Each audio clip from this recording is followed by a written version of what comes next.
Now at 5 and streaming on crossroadstoday.com, this man is accused in a money laundering scheme since September 2023. Houston police are looking for 2 juveniles involved in a disturbing case of animal cruelty. And a bridge closure in Liberty County is causing major travel disruptions for residents after last month's flooding. Well, the heat dome is definitely in control, not only of our weather, but pretty much the southwestern United States. Record-breaking temperatures, and need to learn how to stay cool in all this stuff. We'll have your forecast coming up. Plus, the prosecution has rested its case in Hunter Biden's federal gun trial. The latest update in the case this afternoon. You're watching 25 News now at 5. Good afternoon. Thanks for being with us. I'm Don Brubaker. Karina Garcia has the day off. A 47-year-old Victoria man is accused of money laundering. DEA undercover agents regularly met with Jason Brannon starting in September of 2023 until recently. The charging document says he laundered a total of $610,000 in a series of sting transactions. Court records show Brannon is the owner of J&B Cleaning Incorporated, which does business as High Tech Service Company and Hills Lawn and Tree Service. His next hearing is set for June 27th, and a jury trial is set on July 8th. Victoria County deputies arrested a 36-year-old man. David Johnson of Victoria is charged with sexual assault in Victoria County. He also faces 3 assault charges in Goliad County. Johnson is in the Victoria County Jail in lieu of $750,000 bond. Victoria County deputies arrested a 33-year-old man. Willie Henderson of Victoria is charged with burglary of a building. He is in the Victoria County Jail in lieu of $50,000 bond. A case of animal cruelty in Houston. Police are looking for 2 juveniles who they say set a kitten on fire. The disturbing incident happened Thursday morning, and it was caught on camera. The image of a kitten engulfed in flames running down Drifting Woods Drive, so disturbing, we're not showing you the full video.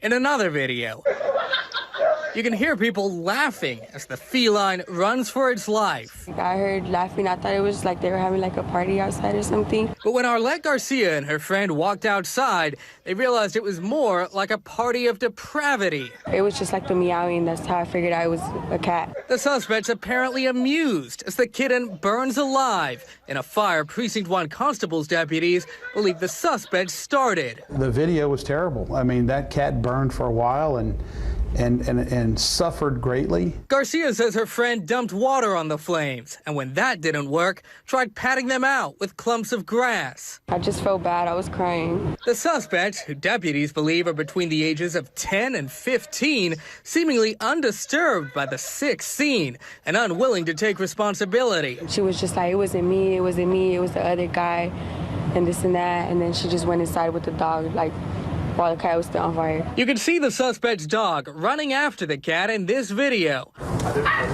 Then today, acting on a tip, deputies serve a search warrant at this house with the SPCA and find a bunch of other animals. 2 dogs, 7 puppies, and another cat. No shelter, no water, no food. All will need medical attention.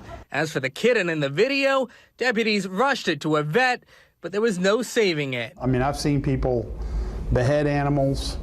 I've seen a lot of different things. I have not seen a lot of animals set afire. It's something Garcia wishes she hadn't seen. Who thinks of stuff like that, like for real, and then laughing, like. As of yesterday, police have not spoken with the suspects. There's a custody hearing next week for the 10 animals taken from the house. The heat dome scorching parts of the American West is breaking records and creating a serious risk of heat-related illness.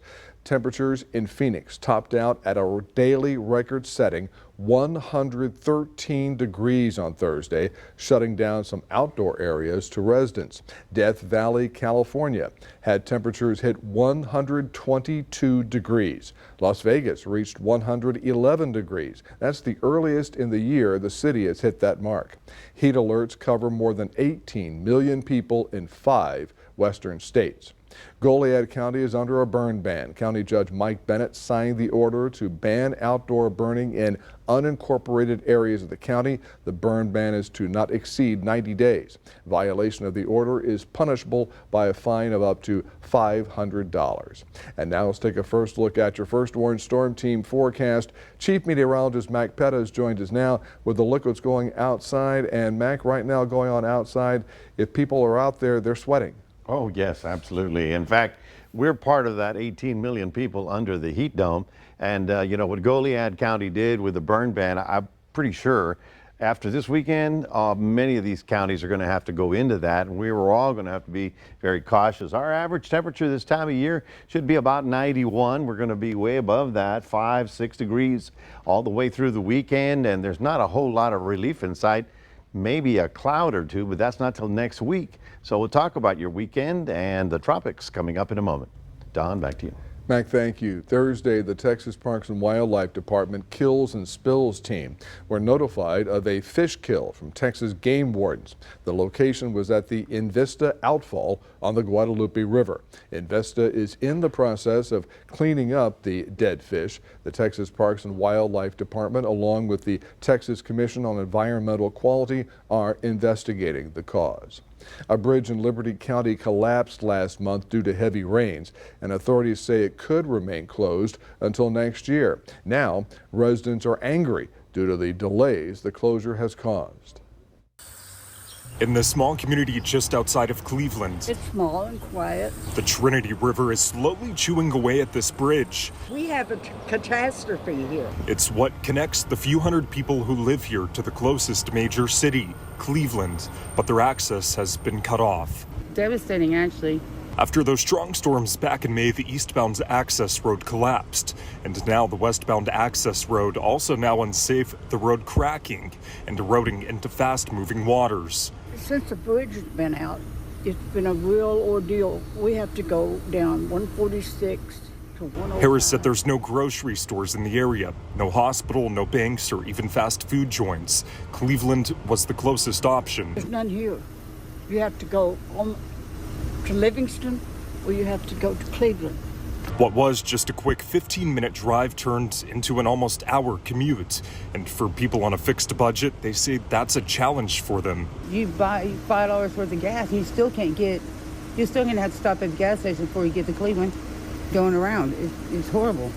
According to the Texas Department of Transportation, there was an emergency plan in place to get the road fixed back in early May. But now a spokesperson tells me they don't have a timeline for repairs and that the long-term solution is to move the bridge. I'm just questioning where they're going to move it. There's no easy way around the bridge. There's just not. TxDOT said the problem, the migration of the Trinity River. They're also working to inspect other bridges nearby. Reporting in Romare, Giovanni Ligi, ABC 13 Eyewitness News. Fire gutted a vacant historic building in downtown Beaumont Thursday night. The two-alarm fire broke out around 7 p.m. Nearly 24 fire trucks arrived at the scene, and firefighters spent most of the night trying to put out the fire. One firefighter suffered heat exhaustion, but the fire chief reported no one else was hurt. The building's owner described the fire as a severe setback to plans to turn the building into upscale apartments. There's no word yet about what started the fire. Hunter Biden's defense attorney has called the president's son's daughter, Naomi Biden, to the stand in his federal gun trial today. This comes after federal prosecutors rested their case, claiming Hunter lied on a mandatory gun purchase form when he said he was not illegally using or addicted to drugs. Hunter Biden has pleaded not guilty, and his attorney says he did not believe he had a serious drug problem at the time of the gun purchase, nor was there an attempt to deceive anyone. The Victoria ISD will hold its regular monthly meeting Monday. Board members are working to select a superintendent search firm. The meeting starts at 6 p.m. at the Administration Building, 102 Prophet Drive. A nonprofit organization in McAllen is collecting signatures for a petition to change the city's charter and give more opportunities for voters to change their local policies. You can read the Texas Tribune article on our website. Crossroads Today crossroadstoday.com. Remember to subscribe to our YouTube channel, Crossroads Today. Hit the like button and click the notification bell. Then you can see Crossroads Today on YouTube. In New Mexico, multiple deaths have occurred due to the rising temperatures. Straight ahead on 25 News now at 5, the numbers of those killed in the high heat. Also ahead, a hailstone found in a Texas park could possibly break the state's record.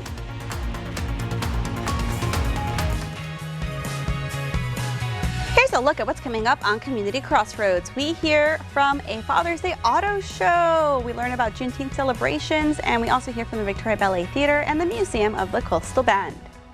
And we're using the Texas landscape to inspire activities that families can create together in the museum.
People have died from heat-related causes in a New Mexico border community in the past week. Sunland Park is next to El Paso, where authorities found 2 people dead Wednesday. They were discovered by Border Patrol in a desert area 6 miles from the border. Authorities believe both were migrants and suffered heat injuries. 4 other suspected migrants were already found dead from heat injuries since May 31st. 2 of them were adult males, the other 2 adult females. On Thursday, temperatures in Sunland Park reached 107 degrees. U.S. Secretary of State Antony Blinken will travel to the Middle East next week to increase pressure on a proposed ceasefire agreement to end the war in Gaza. The top U.S. diplomat will visit Egypt, Israel, Jordan, and Qatar and meet with partners to discuss the need for a deal that secures the release of all hostages. The proposal is said to be nearly identical to one Hamas endorsed last month. Hamas has yet to formally respond to the proposal, but one source says a response is expected soon. U.S. leaders say a temporary pier in Gaza built to send aid to the region is reattached to the beach. Severe weather damaged the pier 2 weeks ago. IDF engineers have anchored the pier into the beach with U.S. soldiers on the ground in Gaza to complete that work. With the structure now repaired, authorities with the U.S. Central Command say aid shipments will resume in the coming days. The goal is to deliver 500,000 pounds of aid per day at first, and then grow that over time. Around this time of year, it can be hard for parents to choose healthy snacks for their children, especially for picky eaters. It may be summer break, but it's never time to break with healthy habits. Routines are usually off.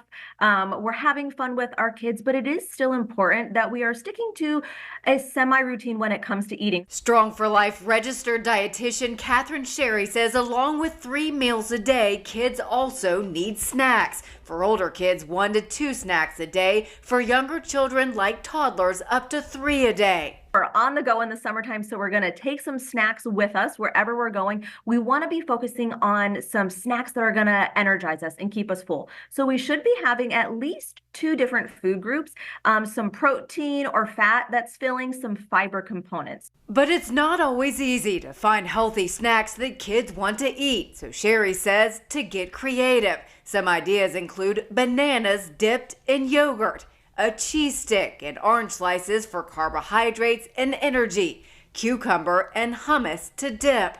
You can freeze them, throw them in the bag, and then they'll thaw in about 1 to 2 hours. If you want a snack that feels like a treat, try freezing fruit in yogurt. And parents, when on the go, don't forget to pack snacks for yourself. You eating is a great role model that your child then sees you eating and is more apt to eat those foods and enjoy those foods with you. For Health Minute, I'm Mandy Gaither. A giant hailstone found in Texas in the Panhandle could possibly break the state record. Check it out. The National Weather Service says this stone is over 7 inches in diameter and slightly larger than a Monster energy drink can. It was found by a storm chaser near Vigo Park on Sunday following a thunderstorm. If it sets a record, it will beat the previous record of a 6-inch hailstone found in Hondo in 2021. If you missed Storm Prep 2024, here are some other dates and times you can catch the show. On KAVU right here, Saturday, June 22nd at 4:30 p.m. KMOL Sunday, June 23rd at 11:30 a.m. KBCT Sunday, June 23rd at 12:30 p.m. and KXTS Saturday, June 22nd at 11 a.m. And you can catch Mac right now. You bet. Of course, the tropical storm season has started, but we'll be looking at the tropics. But what we got to do somehow is to survive this weekend with this heat coming up. Right about now, we're at 91, which is actually the highest temperature that we've had today, which is interesting.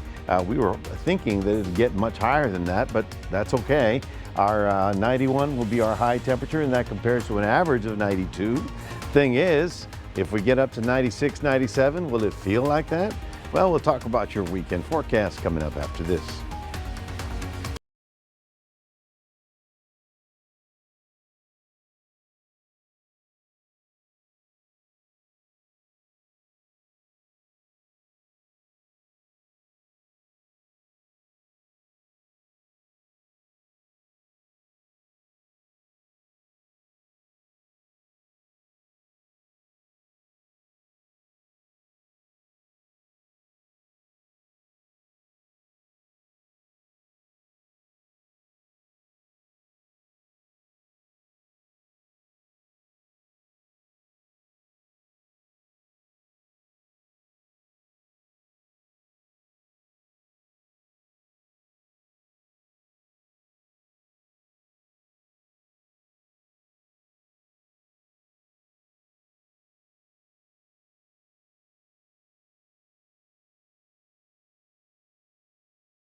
Well, good afternoon, everybody. Yes, obviously you saw and you felt the heat. If you're going to be out there this weekend, I want you to have a great time, but just respect the heat and don't overdo it in the middle part of the day. The mornings and the evenings are going to be fine. In fact, the irony of it is that the pressure is now so high on top of us that our humidity lowered. Okay, now what does that mean? Well, usually we get that strong sea breeze, right? Brings in all that Gulf air and we really perspire.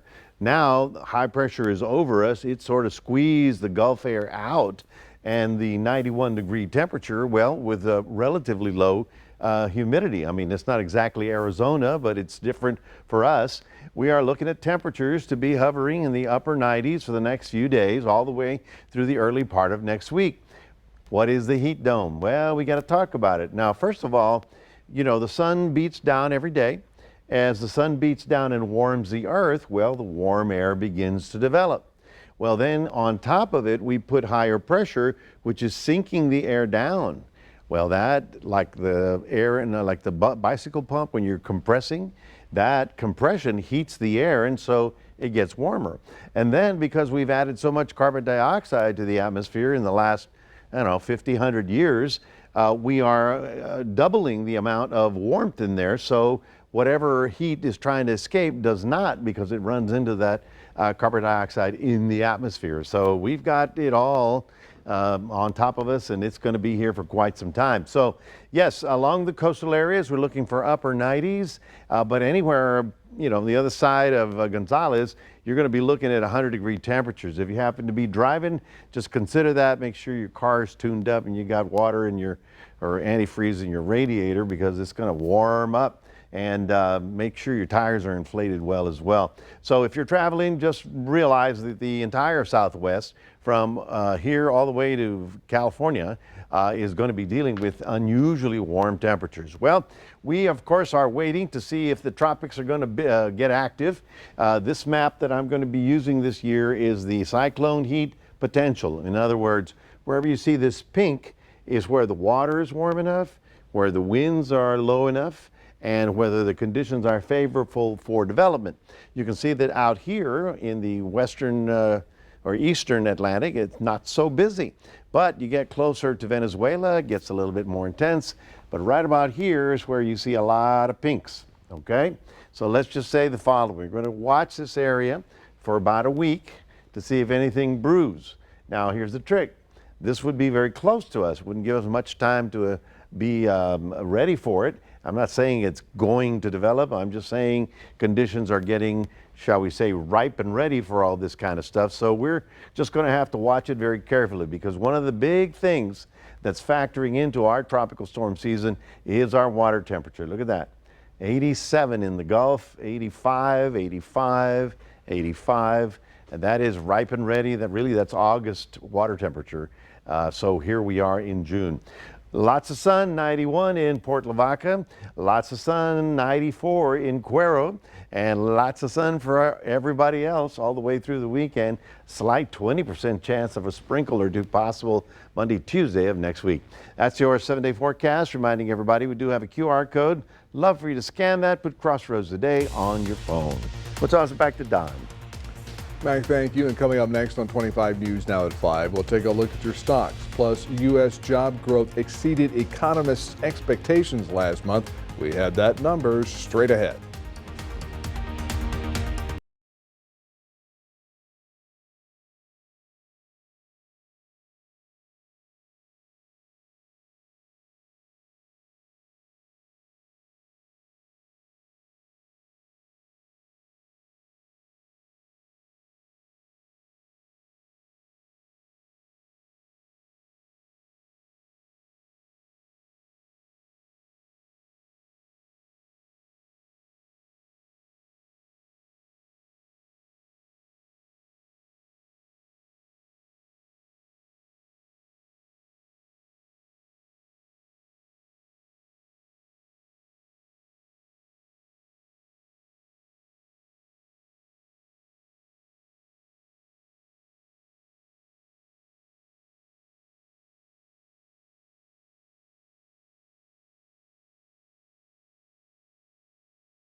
Taking a look at the stocks, the Dow down 87 points, the S&P 500 down 6 points, and the Nasdaq down 40 points. Oil down 2 cents, closing at $75.53 per barrel. U.S. job growth exceeded economists' expectations in May. Data released today by the Bureau of Labor Statistics showed that the month had a total of 272,000 jobs added. That's significantly more than the 180,000 economists expected. The bulk of May's job gains were in service-providing industries like healthcare and social assistance. Those industries had over 83,000 new jobs. Through May, the U.S. economy has added an average of nearly 248,000 jobs per month. AI is revolutionizing job recruitment. Micro One designed a cartoon AI interviewer to create an unbiased hiring experience. The company says this tool enhances efficiency and accuracy in screening possible employees. Here's your viewer poll. Would you work for a company if they used AI in the interviewing process? Yes or no? We want to hear your opinion. Come to crossroadstoday.com/vote to take part, and I will have an update, not artificially but real, on 25 News Now at 6. Investors have announced plans to open a new national stock exchange in Dallas. TXSE plans to launch the Texas Stock Exchange in 2026. One economist believes the state is a desirable place to build a new stock market. Texas is home to more people working finance than in New York. And recent economic growth has attracted companies like HP and Tesla. TXSE will have to be cleared by the SEC and get insurance for the money invested by traders, and that will take time. Stay with us. We'll take one last look at your forecast. Plus, a longtime host for the Wheel of Fortune is taking his last spin tonight. And now here's a look at what's coming on World News Tonight, right after 25 News Now at 5. Tonight, democracy, the dangers of isolationism. President Biden's message from the historic cliffs in Normandy, honoring our D-Day heroes. More Americans turn to World News Tonight with David Muir, the most watched newscast on television.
Sajak is taking his last spin on the Wheel of fortune today.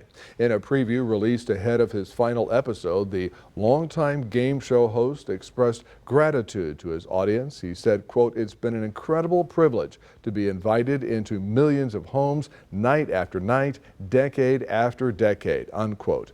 Another guy who's not so busy these days, Ryan Seacrest, is set to take the wheel as host in September. St. Jack's new job will be a murder mystery theater production called Prescription Murder, set to launch next summer.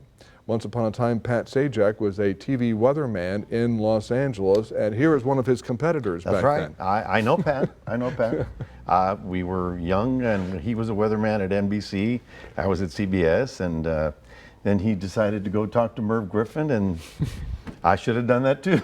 Oh, well. Well, I studied meteorology. Well, I stayed in weather. You Anyway, didn't need to buy a vowel. I did. I could have used the whole sentence, you know. I mean, I tell you. But we congratulate him for a great run on the show there. Well, folks, it's definitely a hot weekend. Temperatures pushing the upper 90s, so just do be cautious. The humidity has actually lowered a little bit, so it may not be as stuffy. Nonetheless, the heat index will be hovering at about 105 all weekend long. Thank you, Mac, and thanks for being with us. We'll see you back here tonight for 25 News, now at 6. World News Tonight with David Muir is next.